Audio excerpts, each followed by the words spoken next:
Hi everyone, welcome to career talk.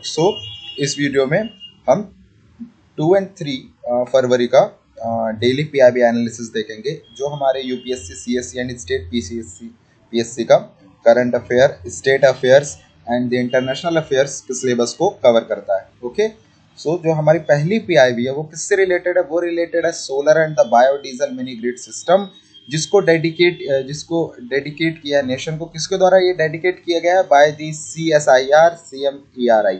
CSIR क्या है? Council of scientific industrial research. And जो CMERI है, जो कि central mechanical engineering research institute, जो इसके अंडर वर्क करता है।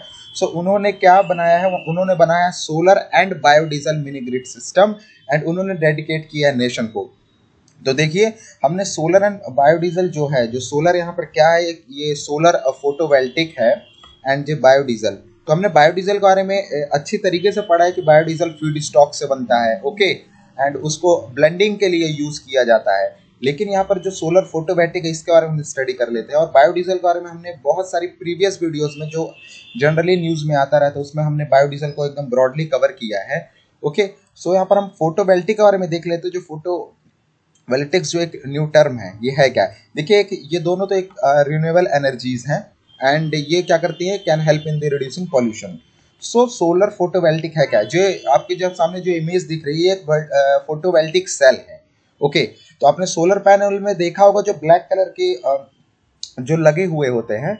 ओके, ब्लैक कलर का जो इस तरीके का जो इमेज है, ये लगी होती है, इसको कहते हैं फोटोवोल्टिक सेल।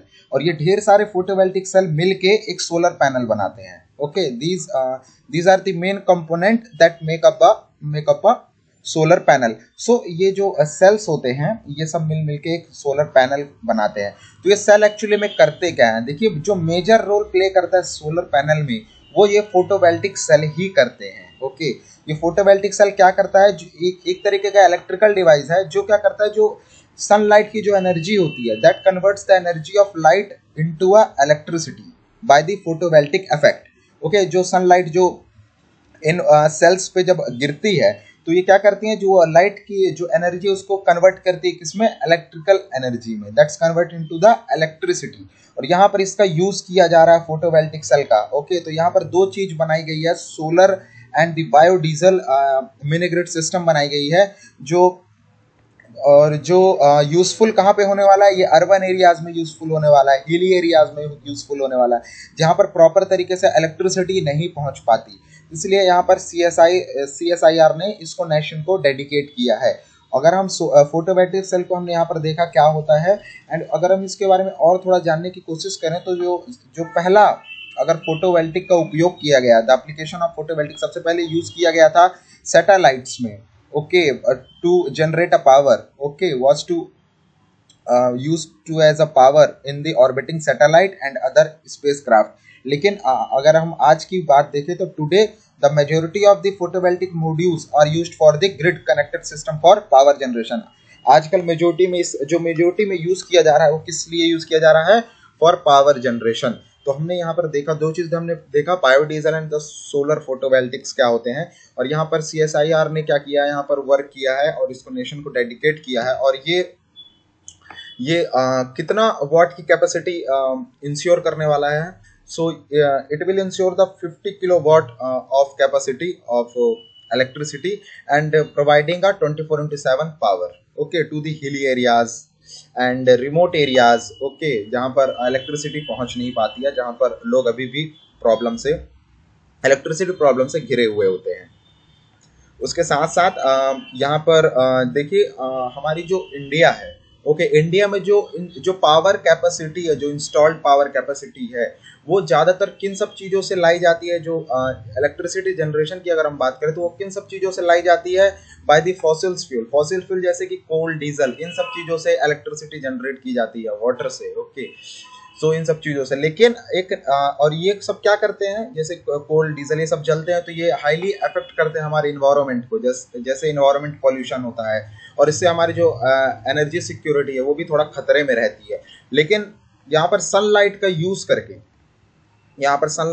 करके इसे बनाया जा रहा है, जिससे क्या होगा? पॉल्यूशन में कमी होगी, और ये रिन्यूएबल भी है। ओके, एंड जो ये कोल्ड जो फॉसिल फ्यूल्स है ये क्या है, नॉन रिन्यूएबल रिसोर्सेज। तो यहाँ पर एक तरह का यहाँ पर बीट कर रही है यहाँ पर जो फॉसिल फ्यूल रिसोर्सेज है इनको, कि यहाँ पर सनलाइट का यूज़ किया जा रहा है। उसके साथ साथ यहाँ पर बताया जा रहा है कि जो ऑटोमेटिक बायोडीजल जो प्लांट है उसकी कैपेसिटी क्या है, पर डे में 1 टन कैपेसिटी, पर डे में इसकी जो कैपेसिटी है 1 टन पर डे है। एंड जो बायोडीजल है मैंने आपको बताया जो कि फीड स्टॉक से बनाया जाता है by the vegetable oils, used cooking oils, animal toil etcetera. अब इसका फ्यूचर प्लान देख लेते हैं जो ये अभी जो डेडिकेट किया गया है नेशन को। इसके साथ फ्यूचर प्लान क्या है, इसका फ्यूचर प्लान है कि is to increase the capacity through the addition of more number of solar trees and the battery banks. So इसका कैपेसिटी है कि अगर फ्यूचर में चल के यहाँ पर सोलर ट्रीज बनाई जाएंगी एंड इसके साथ साथ बैटरी बैंक्स को यहाँ पर एडिशनल में इसके साथ जोड़ा जाएगा। सोलर ट्रीज क्या होते हैं यहाँ पर देखिए, यहाँ पर मैंने इमेज यहाँ पर अपलोड किए, इमेज है सोलर ट्रीज का। यहाँ पर ढेर सारे जैसे कि सोलर ट्रीज में जो जैसे जो पेड़ होते हैं, पेड़ में जो पत्ते होते हैं उसमें सारे में एज आ ये आर्टिफिशियल यहाँ पर ट्री बनाई जाएगी जिस पर सब में क्या किया जाएगा, सोलर पैनल्स को लगाया जाएगा। सोलर पैनल्स को लगाया जाएगा देन उससे क्या होगा, जो लाइट है वो इलेक्ट्रिसिटी में फोटोवोल्टिक सेल के थ्रू कन्वर्ट होगी। और ये एक मेन एम है towards the Atmanirbhar Bharat, okay, to make India self reliant in the energy, okay. इसलिए यहाँ पर इस चीज को यहाँ पर ज्यादा प्रमोट किया जा रहा है। तो ये था हमारा पहला पीआईबी रिलेटेड जो रिलेटेड है solar and the biodiesel mini system से। उसके बाद जो दूसरा हमारा जो पीआईबी है वो रिलेटेड है वुमेन वीवर से, ओके। तो यहाँ पर एक वुमेन वीवर है जो एक सेल्फ हेल्प ग्रुप है, यहाँ पर बात की जा रही है। जो सेल्फ हेल्प ग्रुप का नाम क्या है, थारू हाथ करेगा घरेलू उद्योग, जो कि एक सेल्फ हेल्प ग्रुप है। और जो ये सेल्फ हेल्प ग्रुप ये कहाँ पर है, ये मतलब है कहाँ पर, अगर हम बिलोंग करें कि ये जो ग्रुप है ये कहाँ से बिलोंग है, तो ये ग्रुप कहाँ पे है, northern buffer of the Dudhwa tiger reserve, okay. ये नॉर्थ बफर जोन पे है दुधवा टाइगर रिजर्व के। एंड जी दुधवा टाइगर रिजर्व जो है ये कहाँ पे लोकेटेड है, ये है उत्तर प्रदेश में। तो यहाँ पर दो चीज हमारे लिए इंपॉर्टेंट हो जाती है, एक तो सेल्फ हेल्प ग्रुप जो नाम है, ठीक है, और दूसरा यहाँ पर जो टाइगर रिजर्व है वो कहाँ पे है, वो उत्तर प्रदेश में। तो यहाँ पर ये देखा जा रहा है कि जो हमारी जो गवर्नमेंट जो टेक्नोलॉजी पे वर्क कर रही है, ओके, तो यहाँ पर जो ये सेल्फ हेल्प ग्रुप है यहाँ पर टेक्नोलॉजी ने किस तरीके से हेल्पफुल किया है, किस तरीके से हेल्प लिया गया टेक्नोलॉजी से। यहाँ पर जो टेक्नोलॉजी ने इनका जो लूम्स होते हैं, ठीक है, जो कपड़े बनाए जाते हैं लूम्स के थ्रू, ओके। लूम्स आप इमेज सर्च कर सकते हैं गूगल में, लूम्स क्या होता है। लूम्स एक तरह का वेविंग मशीन होता है। तो यहाँ पर लूम्स का यहाँ पर जो सुधार किया गया है बाय द टेक्नोलॉजी, ओके। तो यहाँ पर इन सब चीज़ों से यहाँ पर जो सेल्फ हेल्प ग्रुप है यहाँ पर उनका जो इनकम है वो ज़्यादा रेवेन्यू जनरेट हो रही है by the help of technology. तो यहाँ पर एक अच्छा एग्जांपल दे सकते हैं टेक्नोलॉजी का कि किस तरीके से सेल्फ हेल्प ग्रुप जो है उनका जो विभिन्न सेक्टर है वो किस तरीके से प्रमोट कर रहा है बाय टेक्नोलॉजी। और जो टेक्नोलॉजी पे फंडिंग है, ओके, फंडिंग किसके थ्रू जा रही है, अगर सेल्फ हेल्प ग्रुप में जो फंडिंग दी जा रही है कि उनके लूम्स का जो सुधार हो रहा है तो इसके लिए कोई फंडिंग लगेगी। और जो फंडिंग का सपोर्ट किस स्कीम के द्वारा जा रहा है, by the Tara scheme. Tara scheme के द्वारा ये सेल्फ हेल्प ग्रुप को फंडिंग दी जा रही है। तारा स्कीम का फुल फॉर्म क्या है, technological advancement for rural areas, इसको भी हम डिस्कस कर लेते हैं। सो तारा स्कीम एक सीड प्रोग्राम के अंदर ये स्कीम है। जो सीड एक प्रोग्राम है, सीड प्रोग्राम मतलब science for equity empowerment and the development. So इस प्रोग्राम के अंदर तारा स्कीम है। और ये तारा स्कीम क्या करती है, ये क्या कर रही है यहाँ पर जो जितने भी सेल्फ हेल्प ग्रुप है जो इंडिया में, उनको क्या करती है, एक तरह का फंडिंग सपोर्ट करती है। उनके जो प्रॉब्लम जो लोग फेस करते हैं उनका क्या करती है, ये वर्क करती है उन सब प्रॉब्लम्स में, ओके। और ट्रांसपेरेंसी लाती है, एफिशिएंसी लाती है उन सब सेल्फ हेल्प ग्रुप के वर्क्स में, ठीक है। और जो ये स्कीम है ये स्कीम क्या करती है, प्रोवाइड करती है long term core support, okay, it provide a long term core support to the science based volunteer organization or a field institution to promote and nurture them in the science tech incubators field। And तो ये था यहाँ पर women viewers के बारे में, किस तरीके से यहाँ पर तारा स्कीम के बारे में बात की जा रही है जो कि एक सीड्स प्रोग्राम के अंदर एक स्कीम है। और ये किस तरीके से यहाँ पर जो सेल्फ हेल्प ग्रुप है इसको यहाँ पर हेल्पफुल हो रही है, ठीक है। उसके साथ साथ it also has been set up a centre for production in the term of technological intervention modification in the improvisations. तो यहाँ पर ये स्कीम किस तरीके से मदद कर रही है सेल्फ हेल्प ग्रुप को। यहाँ पर सेल्फ हेल्प ग्रुप का नाम याद रखिएगा, थारू हद करेगा घरेलू उद्योग, और ये कहाँ है, दुधवा टाइगर रिजर्व के नॉर्थर बफर जोन पे ये सिचुएटेड है, यहाँ पर वो ग्रुप है। एंड ये किस तरीके से यहाँ पर टेक्नोलॉजी इन सब ग्रुप्स को मदद कर रही है, तो ये याद रखिएगा।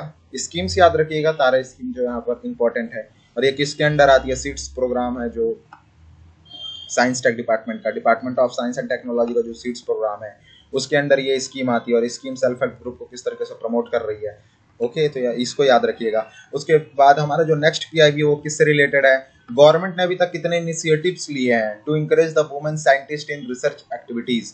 ओके, तो यहाँ पर हम सारे इनिशिएटिव यहाँ पर डिस्कस कर लेते हैं कि गवर्नमेंट ने अभी तक कितने इनिशिएटिव्स लिए हैं for encouraging the women scientist in research activities. तो सबसे पहला इनिशिएटिव की हम बात करें तो वो इनिशिएटिव है SERB power, promoting opportunities for women in exploratory research. So ये है पहला स्कीम, और ये किसके द्वारा लॉन्च किया गया, लॉन्च किया गया है by the department of science and technology. So ये स्कीम लॉन्च की गई है for promoting the women scientist in the research activities. And इसका एम क्या है, इसका एम, इस स्कीम का एम क्या है, इसका स्कीम का एम है to mitigate the gender disparity in the science and the engineering program. And also ये जो स्कीम है also address the comparatively lower participation of women scientist in research activities. जो वुमेन साइंटिस्ट है हमारी वो क्यों इतना जो पार्टिसिपेशन है रिसर्च एक्टिविटी वो कम क्यों है, इन सब चीज़ों को ये स्कीम एड्रेस कर रही थी। ये थी पहली scheme, okay, that is SRB power scheme, जो कि SRB यहाँ पर ये वो है science and the engineering research board है, जिसके अंडर जो पावर जो स्कीम है ये लाई गई है for encouraging the women scientist in the research activities. Then हम इस तरीके से हम सारी स्कीम्स देखेंगे और कौन कौन से गवर्नमेंट ने स्कीम लाई है for promoting the women scientist in India. Okay, उसके पहले एक रिपोर्ट देख लेते हैं। रिपोर्ट आई थी रिसर्च एंड डेवलपमेंट स्टैटिक की 2019-20 में एक रिपोर्ट आई थी। रिपोर्ट किसको द्वारा रिलीज की गई थी, by the department of science and technology द्वारा रिपोर्ट रिलीज की थी। उसमें देखा गया कि इंडिया की जो 16.6% जो वुमेन रिसर्चर्स हैं वो directly engaged in the research and development activities. तो देखिए हमारी इंडिया की पॉपुलेशन में सिर्फ ओनली 16.6% के जो वुमेन रिसर्चर हैं वही सिर्फ रिसर्च एंड डेवलपमेंट एक्टिविटीज में इंगेज हैं, बाकी सब जो वुमेन्स हैं वो सब इंगेज इन सब में नहीं है। यहाँ पर बहुत ज्यादा लो लेवल का पार्टिसिपेशन देखा जा रहा है वुमेन्स का इन दी रिसर्च एंड डेवलपमेंट फील्ड। सो ऐसा क्यों है, तो यहाँ पर बताया जा रहा है due to the familial issues like marriage, family responsibility, relocation, due to the transferable job of spouse. So ये सब रीजंस है यहाँ पर बताया जा रहा है, इसके कारण यहाँ पर जो वुमेन्स हैं उनका कम पार्टिसिपेशन देखा जा रहा है। ओके, तो यहाँ पर ये मेन रीजन है। उसके बाद यहाँ पर एक इनिशिएटिव की बात की जा रही है कि गवर्नमेंट ने बहुत सारे इनिशिएटिव और लिए हैं for encouraging the women scientist in the research activities. So जो सेकंड इनिशिएटिव की बात की जा रही है वो है Kiran scheme. Okay, Kiran scheme, Kiran का फुल फॉर्म है knowledge involvement in the research advancement through nourishing. So ये भी scheme department of science and technology द्वारा रिलीज की गई थी। और ये स्कीम का मेन मोटो क्या है, to encourage the women scientist तो various program in the field of science and technology. Okay, and यहाँ पर जो किरण स्कीम है उसके under women and scientist scheme को लॉन्च किया गया था। ओके, और जो ये क्या कर रहा था, ये स्कीम है जो किरण स्कीम के अंदर जो लॉन्च किया गया था। ओके, यहाँ पर ये स्कीम क्या कर रही है, provide a career opportunities including a fellowship to unemployed women scientists technologies and who had a break in a career for pursuing research in the different areas of science and engineering। तो यह था second initiative हमारी government की। उसका तीसरा initiative देखे हमारी government का, to encouraging the women scientists, that is a Indo-US Fellowship for the Women, the STEM, Science, Technology, Engineering, Mathematics and the Medicine, STEM का फुल फॉर्म है। तो यहाँ पर एक फेलोशिप प्रोग्राम ऑर्गेनाइज किया गया था for the women to encourage Indian women and in the field of science and technology to undertake international collaborative research in the premier institution in the USA for duration of 3 to 6 months। उसके बाद अभी recently launch हुआ है विज्ञान Jyoti scheme, जिसमें class 9 to 12 के जो girls student हैं उनको प्रमोट करने के लिए और to pursue education and career in the science tech field in the area where the womens are under represented. यहाँ पर वुमेन्स की भी बहुत ज़्यादा कमी है साइंस एंड टेक फील्ड में, साइंस एंड टेक फील्ड में। तो यहाँ पर विज्ञान ज्योति स्कीम लाई गई for encouraging the girls student of class 9 to 12।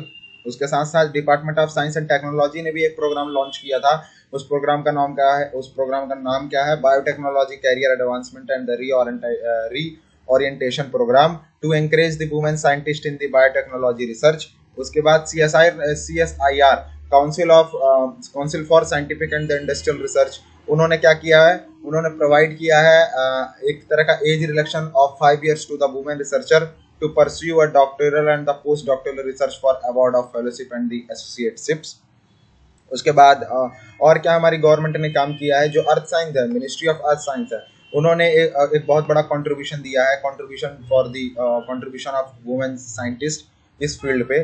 Okay, क्या कंट्रीब्यूशन है? उन्होंने एक स्पेशल अवार्ड इनिशिएट किया है, national award for women scientist, and is being conferred to one women scientist every year on the foundation day. Okay, ministry of जो foundation day है, जो scientist foundation day है, ठीक है, तो जो डिपार्टमेंट साइंस एंड टेक्नोलॉजी का जो फाउंडेशन डे है, उस दिन क्या दिया जाएगा कि स्पेशल अवार्ड दिया जाएगा for good work in the field of science and technology by the womens. उसके यहाँ पर एक स्पेशल अवार्ड दिया जाएगा by the ministry of earth science. तो ये सब कुछ इनिशिएटिव्स हैं जो हर मिनिस्ट्री यहाँ पर ला रही है for encouraging the women scientist in research activities. उसके बाद जो हमारा जो नेक्स्ट PIB है वो रिलेटेड है NSTEDB से। NSTED मतलब national science technology entrepreneurship development board से रिलेटेड है। यहाँ पर भी वही बात की जा रही है, to supporting the various program to foster the innovation and the entrepreneurship ecosystem.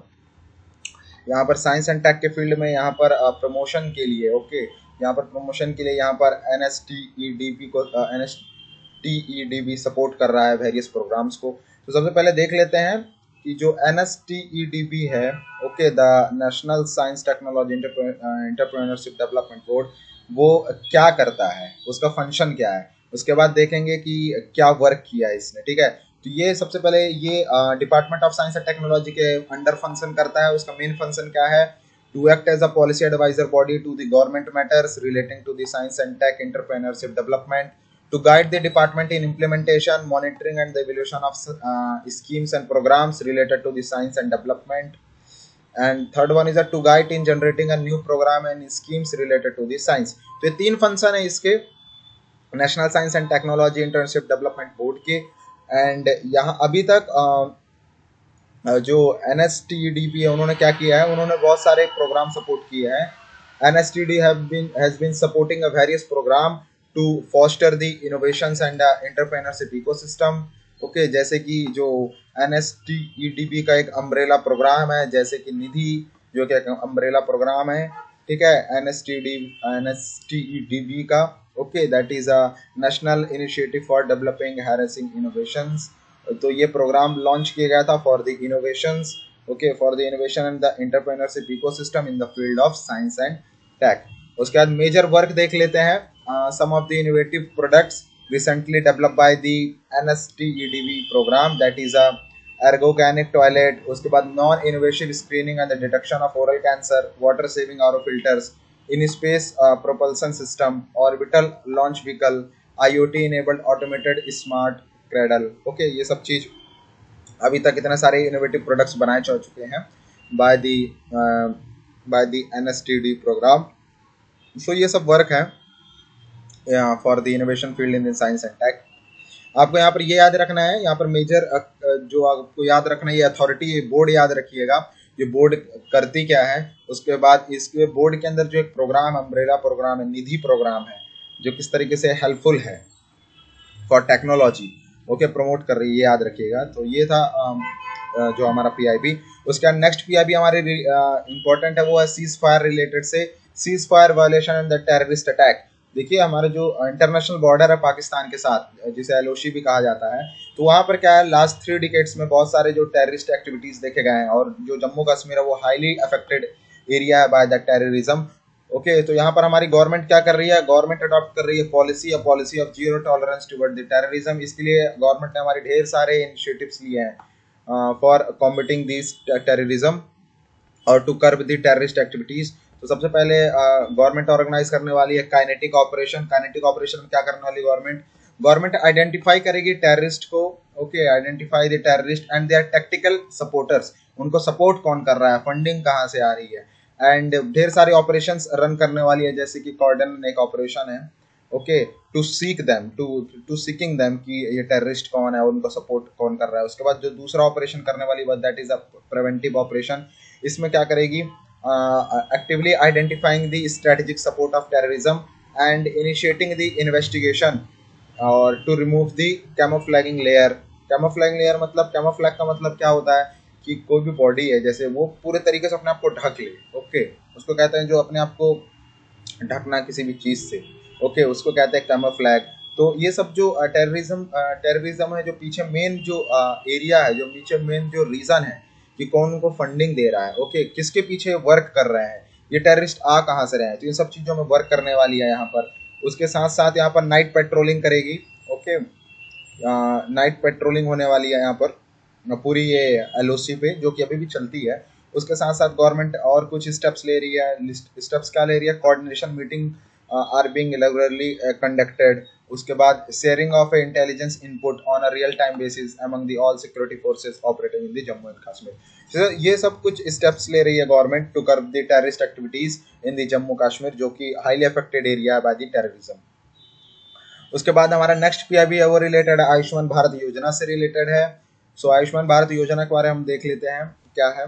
सो आयुष्मान भारत योजना है वो एक तरह का सेंट्रली स्पॉन्सर्ड स्कीम है और प्रेजेंटली अभी ये 32 स्टेट एंड यूनियन टेरिटरीज में अक्रॉस इम्प्लीमेंटेड है, ओके। And as per the design of this scheme, the state and the UT implementing the प्रधानमंत्री Jan Arogya Yojana and have the flexibility to run their own health protection schemes aligns with the प्रधानमंत्री Jan Arogya Yojana eight there on cost. सो जो आयुष्मान भारत योजना है वो एक centrally sponsored scheme है और उसके अंदर देखिए दो इंटर रिलेटेड कंपोनेंट्स आते हैं आयुष्मान भारत योजना के अंदर। जो पहला जो है प्रधानमंत्री जन आरोग्य योजना है और उस पर यहाँ पर बात की जा रही है कि कोई भी स्टेट है वो अलग स्कीम भी चला सकती है, ओके। अभी कोई भी स्टेट, जैसे कोई भी स्टेट अगर आप ले लीजिए, राजस्थान ले लीजिए, तो राजस्थान अपने लिए भी प्रधानमंत्री जन आरोग्य के सिवा एक और स्कीम भी चला सकती है for health covering.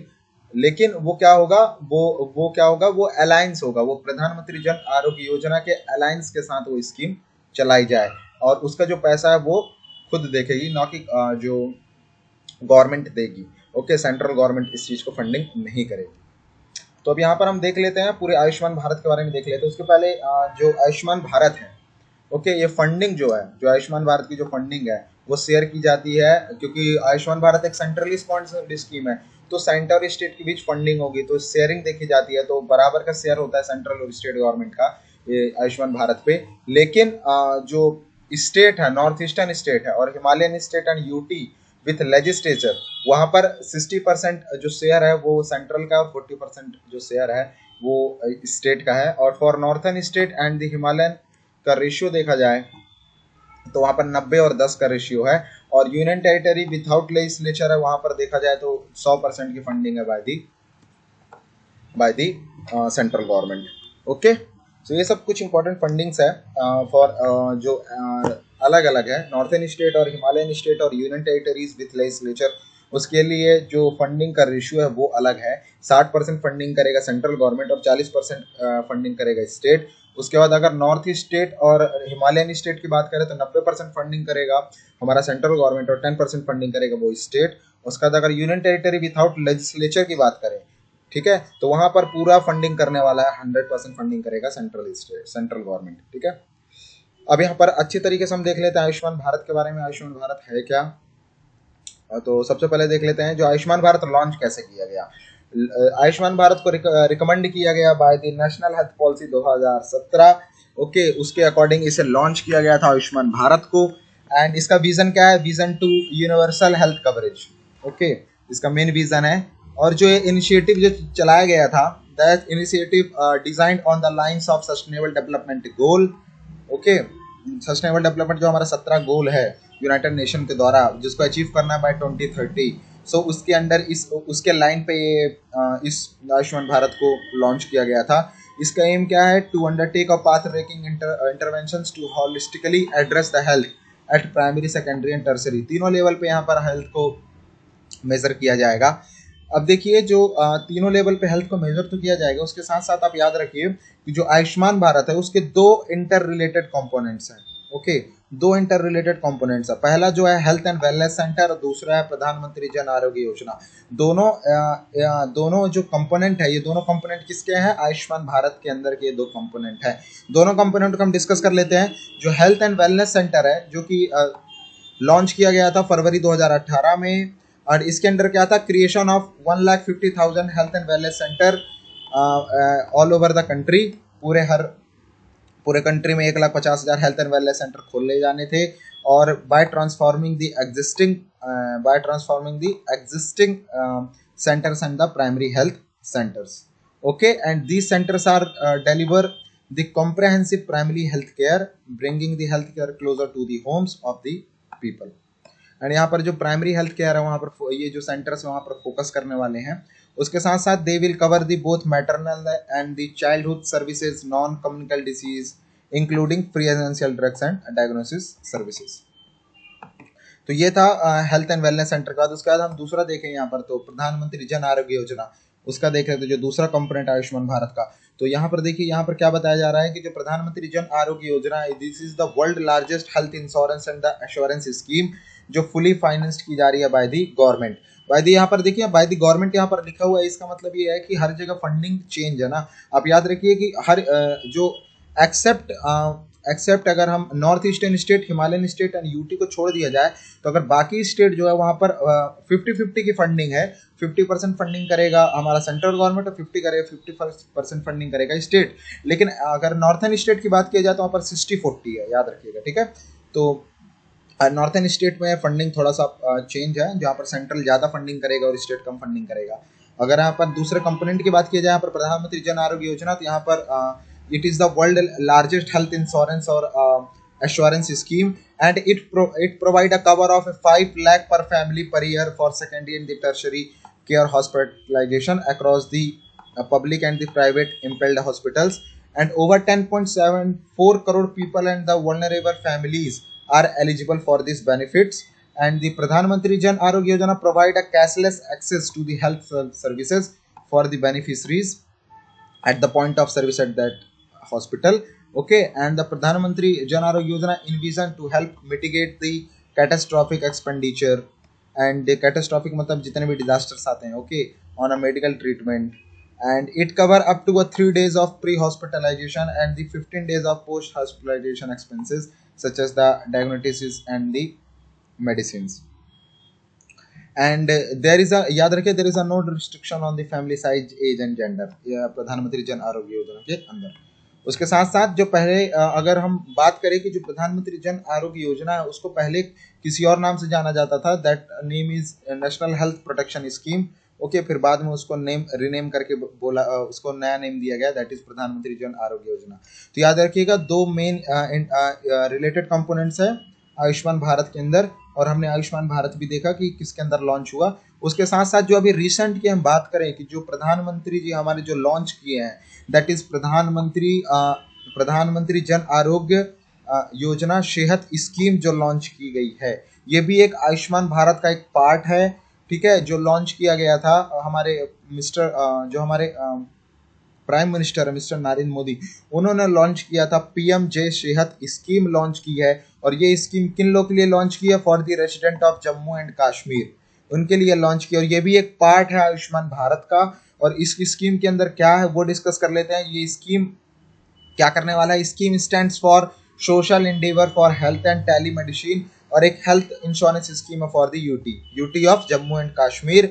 And this scheme provide a free of cost insurance which cover all the resident of Union Territory of Jammu and Kashmir, and it provide a financial cover up to 5 lakh per family on a floater basis to all the resident of UT of Jammu and Kashmir.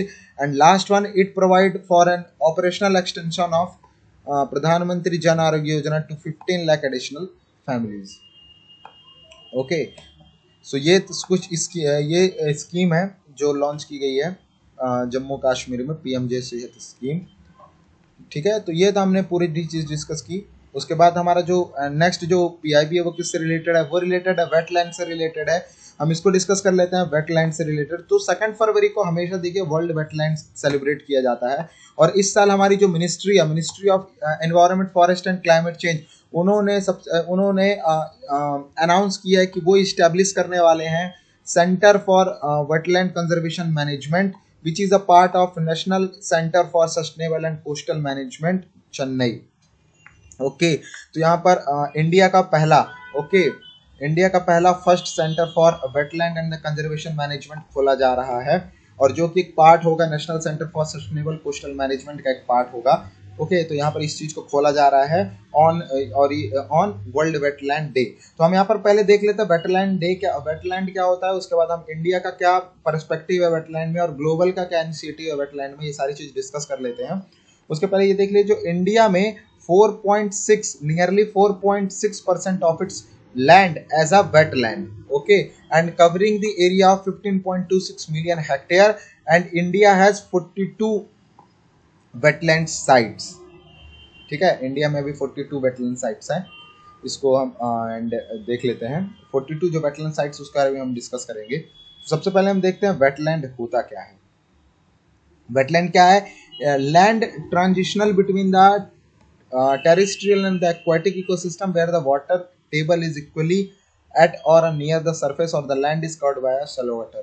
Okay तो ये थी definition wetland की। Wetland क्या है, एक land है जो terrestrial और एक्वाटिक सिस्टम के लिए, एक्वाटिक इकोसिस्टम के जो बीच का जो एरिया होता है उसको कहते हैं वेटलैंड।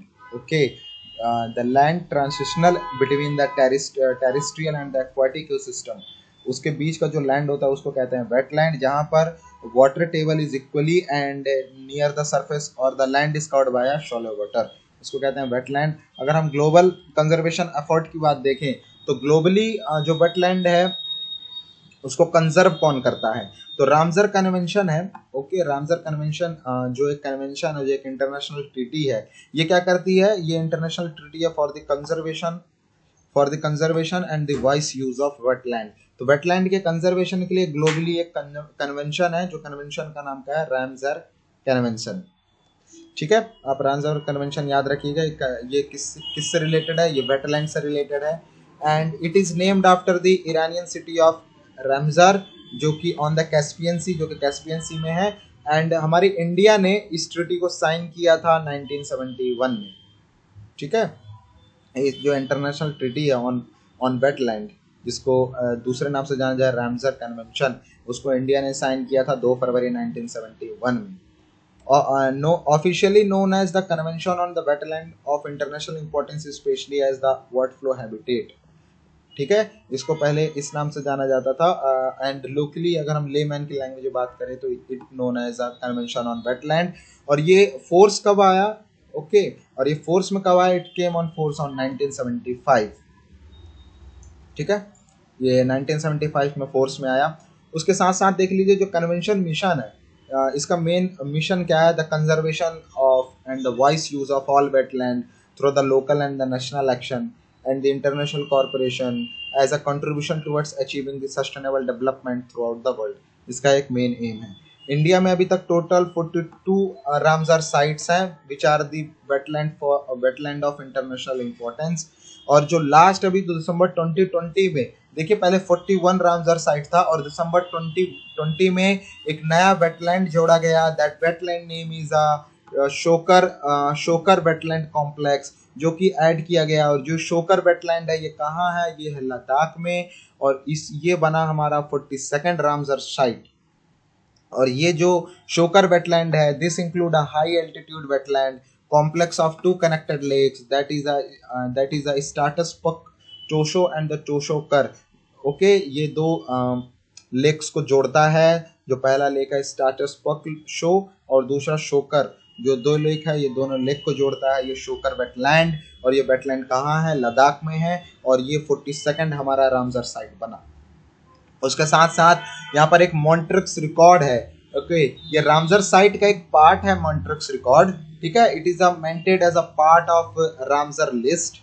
ठीक है, रामसर लिस्ट का एक मॉन्ट्रिक्स रिकॉर्ड एक पार्ट है। मॉन्ट्रिक्स रिकॉर्ड एक्चुअली में करता क्या है, ये हम देख लेते हैं। जो Montreux record is register of wetland site, जितने भी वेटलैंड साइट है, ठीक है, हमारे जो वर्ल्ड में इंटरनेशनल लेवल पे जितने भी वेटलैंड साइट है वो यहाँ पर रिकॉर्ड होता है, कितने वेटलैंड साइट्स हैं हमारे इंडिया में, ठीक है। एंड ये क्या करता है, Montreux record is register of wetland site on the list of wetland of international importance, okay, where the changes in ecological character have occurred. और ये किन वेटलैंड साइट्स का रजिस्टर करता है, किन वेटलैंड साइट्स को रिकॉर्ड करता है जहां पर इकोलॉजिकल कैरेक्टर चेंज होते रहते हैं, ठीक है। जिन जिन वेटलैंड्स का इकोलॉजिकल कैरेक्टर चेंज होते रहता है उन वेटलैंड्स को ये रिकॉर्ड करता है, ये रजिस्टर करता है। सो जो इकोलॉजिकल चेंज होता है वेटलैंड्स का वो कैसे होता है, बाय द पॉल्यूशंस और अ ह्यूमन इंटरफेरेंस, ओके। इन सब कारण क्या होता है, जो वेटलैंड होता है, वेटलैंड में कुछ क्या होता है, चेंजेस दिखते हैं, कैरेक्टर में चेंजेस दिखे हैं, ठीक है। जो इकोलॉजिकल कैरेक्टर्स हैव ऑक्योर्ड, जो भी ढेर सारे चेंजेस दिखते हैं वेटलैंड्स में, सो इनको ये रजिस्टर करता है कि अच्छा ये वेटलैंड्स हैं जहां पर ये सब चीजें चेंजेस देखी जा रही हैं due to the human interference और ड्यू टू द पॉल्यूशन। हमारे इंडिया में दो ऐसे वेटलैंड्स हैं जो मॉन्ट्रिक्स रिकॉर्ड में लिखे गए हैं। दैट इज पहला क्या है, पहला जो है that is Keoladeo national park, जो कि राजस्थान में है, ये एक वेटलैंड है। और दूसरा जो लोकतक है लेक, जो कि एक मणिपुर में है। ये दोनों वेटलैंड है, दोनों वेटलैंड इंडिया के वेटलैंड है जो मॉन्ट्रिक्स रिकॉर्ड में जोड़े गए हैं। और ये क्यों जोड़े गए हैं, due to the change in the ecological character of these wetland, okay. और हमने डिस्कस किया है जो इकोलॉजिकल कैरेक्टर जो चेंज होता है क्यों होता है, due to occur as a result of technological development और अ पॉल्यूशन और द ह्यूमन इंटरफेरेंस। और याद रखिएगा चिल्का लेक जो उड़ीसा में है उसे भी पहले मॉन्ट्रिक्स रिकॉर्ड में ऐड किया गया था, बाद में इसे रिमूव कर दिया गया है। तो ये हमने ग्लोबली एफर्ट देखा कि ग्लोबली एफर्ट, अगर हम लोग ग्लोबल कंजर्वेशन एफर्ट में देखें तो रामसर कन्वेंशन होता है जहां पर वेटलैंड को देखा जाता है कि वो सेफ रहें, उनमें किसी भी तरह का कोई भी इंटरफेरेंस ना हो, ठीक है। अगर हम इंडिया के लेवल में बात करें, इंडिया ने क्या क्या कंजर्वेशन एफर्ट्स लिए हैं टू कंजर्व द वेटलैंड, तो सबसे पहला है national plan for conservation of aquatic ecosystem, ठीक है। तो ये कंजर्वेशन प्लान लाया गया था for the both wetlands and the lakes, to conserve the both wetlands and lake. इसके लिए हमारे इंडिया ने national plan for conservation of aquatic system को लाया, और ये एक सेंट्रली स्पॉन्सर्ड स्कीम है। और ये किसके द्वारा इंप्लीमेंट किया गया था, implement by the union ministry of environment, the forest and the climate change. And ये कैसे फॉर्मुलेट किया गया, पहले हमारे इंडिया में दो स्कीम चलती थी, national lake conservation plan and the national wetland conservation programme. इन दोनों को मर्ज कर दिया गया और 2015 में एक स्कीम लाई गई, that scheme name is national plan for conservation of aquatic system. और ये दोनों को कंजर्वेशन प्रोग्राम, दोनों को कंजर्व कर दिया है, दोनों को मतलब वेटलैंड और लेक्स को। उसके साथ साथ यहाँ पर एक रूल बनाया गया, wetland conservation and management rule 2017 में, ठीक है। यहाँ पर बनाया गया for the conservation of wetland, okay, ठीक है। As a and the wetland authority within the state is the nodal authority for all wetland specific authority in the state duty for their enforcement of the rules। और यहाँ पर जो nodal authority क्या होगी, जो wetland जिस state में होगा उस स्टेट की जो स्टेट अथॉरिटी होगी वो उसकी नोडल अथॉरिटी होगी, ठीक है। जैसे राजस्थान में कोई वेटलैंड है तो उसकी अथॉरिटी मेन कौन होगा, उसका नोडल अथॉरिटी, उसका नोडल एजेंसी कौन होगा, स्टेट होगा, स्टेट उसकी देख रेख करेगा। तो यहाँ पर एक रूल जो लाया गया था, ठीक है, वेटलैंड कंजर्वेशन मैनेजमेंट रूल 2017, उसमें नोडल अथॉरिटी बताई गई कि हर एक एरिया का जो वेटलैंड होगा उसका जो स्पेसिफिक जो मेंटेन और कंजर्वेशन जो किया जाएगा वो उसकी स्टेट करेगी, ठीक है। उसके साथ साथ उसमें और भी बातें बताई गई कि जो एरियाज हैं यहाँ पर कुछ चीज़ें हैं जो प्रोहिबिट की जाती है, जैसे कि वहाँ पर कोई इंडस्ट्री नहीं बनेगी, और अगर कोई पहले से एग्जिस्टिंग इंडस्ट्री है तो वहाँ पर उस चीज़ का एक्सपेंशन नहीं होगा। उसका डंपिंग सॉलिड वेस्ट और डिस्चार्ज ऑफ अनट्रीटेड वेस्ट और effluent from the industry and any human settlement, okay. यहाँ पर इन सब चीज़ों का डंपिंग नहीं होगा, इन सब चीज़ों को रोका जाएगा, इंक्रोचमेंट और the conversion of non wetland uses. Okay, उसके साथ साथ जो वेटलैंड जो खराब हो रहे हैं उनका भी सुधार किया जाएगा और उनमें कोई भी नई चीज जैसे कि केमिकल वेस्ट डाल दिया जाता है उन सब चीजों को रोका जाएगा। ये सब चीज प्रोवाइड की गई इस रूल के अंदर। तो ये हमने सारी वेटलैंड के बारे में हमने सारी चीज रीड कर ली इंडिया के पर्सपेक्टिव, ग्लोबल के पर्सपेक्टिव से। उसका नेक्स्ट हमारा जो PIB है वो रिलेटेड है training to the farmers to increase crop yield. यहाँ पर हमारे फार्मर्स को क्या किया जा रहा है, ट्रेनिंग दिया जा रहा है, ठीक है, ताकि वो अपना जो क्रॉप की जो यील्डिंग है उसको इंक्रीज कर पाए। ओके, क्रॉप की जो प्रोडक्टिविटी है उसको इंक्रीज कर पाए। इसलिए हमारी इंडिया क्या कर रही है, फार्मर्स को ट्रेनिंग दे रही है। गवर्नमेंट ने ढेर सारे प्रोग्राम इनिशिएट किए हैं for improve the quality of there crops as well as increase the production and the income by adopt a latest technology for the cultivation। तो फार्मर्स को यहाँ पर लेटेस्ट टेक्नोलॉजी के बारे में बताया जा रहा है कि आप इस तरीके से टेक्नोलॉजी यूज करके आप जो क्रॉप का प्रोडक्शन है उसको इंक्रीज कर सकते हैं और जो क्वालिटी इंक्रीज कर सकते हैं to and also improve the quality of their crop by using the different technologies. और ये टेक्नोलॉजीज के लिए जो फार्मर्स को एजुकेट किया जा रहा है कि आप ये सब टेक्नोलॉजीज यूज कर सकते हैं फॉर द एग्रीकल्चर। और इसके लिए हमारी गवर्नमेंट ने 4 farm machinery training and the testing institute बनाई है, इस्टेब्लिश की है, जो कि MP, Haryana, Andhra Pradesh and the विश्वंताचली जो कि आसाम में है। ये 4 जगह ये सेंटर खोले गए हैं। Okay, and these centre will helpful to farmers to adopt the latest technologies and adopt the new cultivation technologies। यहाँ पर एक स्कीम की बात की जा रही है, centrally sponsored scheme which is known as the support to state extension programme for extension reform, जो कि popularly known as ATMA scheme, जो कि 2005 में इम्प्लीमेंट की गई थी। ठीक है, तो ये स्कीम क्या कर रही है, यहाँ पर ये स्कीम की बात की जा रही है कि जो स्कीम है ये अभी तक 691 डिस्ट्रिक्ट में एंड 28 स्टेट एंड 5 यूटीज में अभी तक इम्प्लीमेंट है। और ये स्कीम क्या कर रही है, ये scheme promotes the decentralized farmer friendly extension system in the country। ठीक है, यहाँ पर फार्मर्स को ढेर सारे टेक्नोलॉजीज के बारे में बताया जा रहा है कि आप इस तरीके से अपने एग्रीकल्चर सेक्टर को, अपने जो क्रॉप्स को किस तरीके से और भी ज़्यादा इंक्रीज कर सकते हैं, प्रोडक्शन को इंक्रीज कर सकते हैं। उसके लिए यहाँ पर आत्मा स्कीम की बात की जा रही है कि हमने इस पर ऐसा वर्क किया है जो कि 2005 से चालू है। उसके साथ साथ इस स्कीम में क्या किया जाएगा, एक ग्रांट रिलीज किया जाएगा स्टेट गवर्नमेंट को, सेंट्रल द्वारा एक ग्रांट रिलीज किया जाएगा स्टेट गवर्नमेंट को with an objective to support the state government efforts to make available the latest agricultural technologies and the good agriculture practices in a different areas of agriculture allied to the areas to farmers। ठीक है, उसके साथ साथ यहाँ पर ICR जो है, Indian council of agriculture research है। ओके, इनका जो नेटवर्क है, इनका जो हैज अ नेटवर्क ऑफ 72 कृषि विज्ञान केंद्र। यहाँ पर जो कृषि विज्ञान केंद्र है, यहाँ पर जो 722 जो कृषि विज्ञान केंद्र है under the ICR, Indian council of agriculture research. यहाँ पर क्या किया जा रहा है, with a mandate of technology and assessment demonstration capacity development of farmers. So इस विज्ञान केंद्र के अंदर फार्मर्स को ढेर सारी चीज़ों के बारे में बताया जा रहा है, बहुत सारी टेक्नोलॉजी, असेसमेंट और कैपेसिटी डेवलपमेंट प्रोग्राम चलाए जा रहे हैं फॉर द फार्मर्स। ओके, इसके अंदर ये कृषि विज्ञान केंद्र इस तरीके से हेल्पफुल हो रहा है फॉर द फार्मर्स। तो यहाँ पर हमने कुछ चीज़ें देखी कि किस तरीके से फार्मर्स को यहाँ पर ट्रेनिंग दिया जा रहा है to how they increase the crop yield, how they increase the production.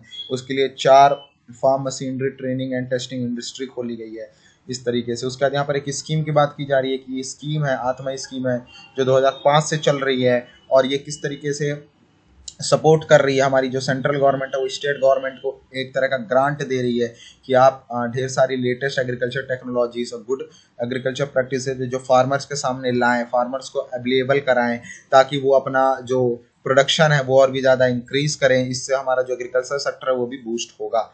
उसके बाद हमारे जो लास्ट PIB है वो रिलेटेड है कंज्यूमर वेलफेयर फंड से।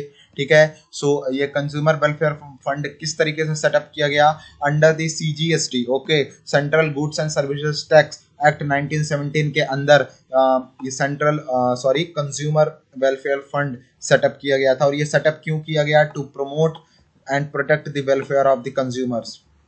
ठीक है। इसका मेन ऑब्जेक्टिव क्या है? To promote and protect the welfare of the consumers. और इसके लिए हमारी गवर्नमेंट ने ढेर सारे स्टेप्स लिए हैं to protect and promote the welfare of consumers and creating the awareness. इसके लिए ढेर सारी हमारी गवर्नमेंट ने स्टेप्स लिया। वो स्टेप्स क्या क्या थे?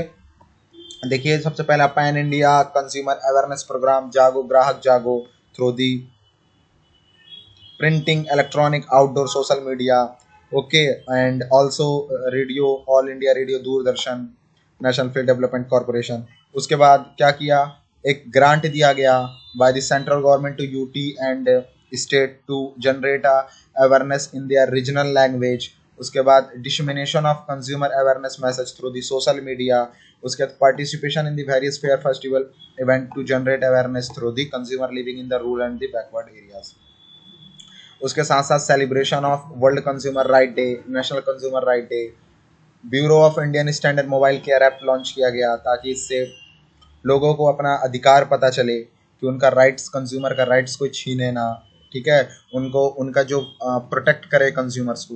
ओके, इसके लिए कंज्यूमर वेलफेयर फंड बनाया गया। और ये फंड किसके द्वारा बनाया गया? Under which act? Under the CGST act 1917। उसके साथ साथ गवर्नमेंट ने has set up a national consumer helpline number, toll free number, that is here, जो 6 जोनल काउंसिल में डिफरेंट रीजन्स में सेटअप किया गया। ठीक है, तो ये था कंज्यूमर वेलफेयर फंड का। आपको याद रखना है कि कंज्यूमर वेलफेयर फंड किसके अंदर सेटअप किया गया था, किस एक्ट के अंदर। तो याद रखिएगा, CGST एक्ट है 1917, उसके अंदर रखा गया था। और इसका मेन ऑब्जेक्टिव क्या है? कंज्यूमर को जो एक्सप्लॉइट हो रहे हैं, ठीक है, कंज्यूमर एक्सप्लॉइटेशन से रोकने के लिए गवर्नमेंट ने ढेर सारे इनिशिएटिव लिए, जो हमने डिस्कस किया। इतने सारी चीजें गवर्नमेंट ने वर्क किया। उसके बाद देखिए, बजट की बात करें हम कि बजट भी PIB में रिलीज हुआ है। तो बजट की हमने समरी और की हाईलाइट्स हमने डिस्कस कर लिया हमने अलग से वीडियोज में। ओके, आप हमारे डिस्क्रिप्शन बॉक्स में या तो हमारी प्ले लिस्ट में जाके वो पढ़ सकते हैं। अगर आपको इसकी PDF की लिंक चाहिए तो आप हमारे डिस्क्रिप्शन बॉक्स से डाउनलोड कर सकते हैं। और हमने पूरी इंपॉर्टेंट PIBs जो है वो सारी चीज़ डिस्कस कर ली है। ओके, अगर आपकी कोई भी क्वेरी है तो आप हमारे कमेंट बॉक्स में डाल सकते हैं। अगर आपको हमारी वीडियो अच्छी लगी हो तो please press the like button, and if you want to get the daily PIB analysis, you can subscribe our channel to get the daily info of PIB analysis and the summary. Thank you for being our channel.